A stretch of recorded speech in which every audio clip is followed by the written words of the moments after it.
தான் நான் நல்லா மெயின்டைன் செய்கிறேன். இயங்குகிறவர்களை எந்த சூழ்நிலையிலும் காயப்படுத்தக்கூடாது என்பதுதான் தேவை.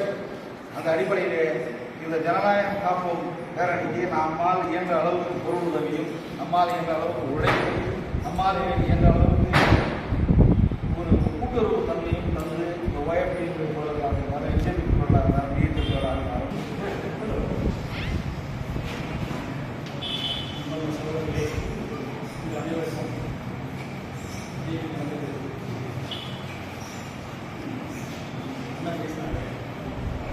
சிறப்பாக கொண்டாடுவோம்.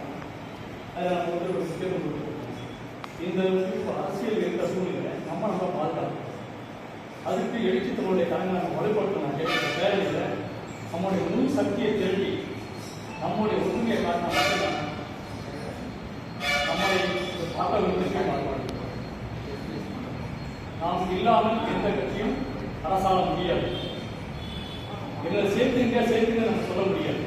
நம்ம வந்து இதுக்கு முன்னாடி தமிழ்நாட்டிலே என்ன மாணவர்கள்லாம் தமிழகத்தின் மத்திய திருச்சிதான் தேர்ந்தது. அப்படி ஒரு ஆரம்பத்தில் தேசம் மாணவர்கள் சிறப்பாக இந்திய தலைவருடைய கவனத்தை ஈர்த்தார்.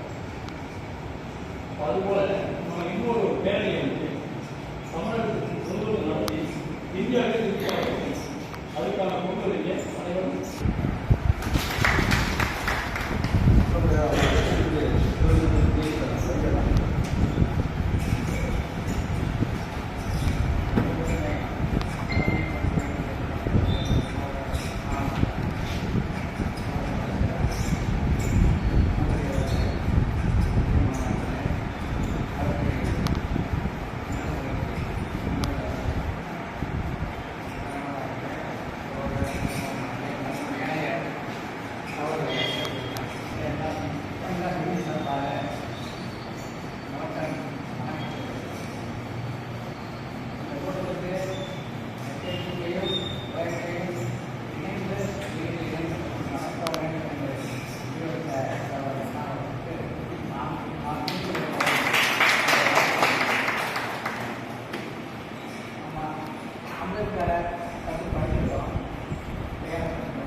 ஆனால் இவங்க எல்லாருமே உருவாகி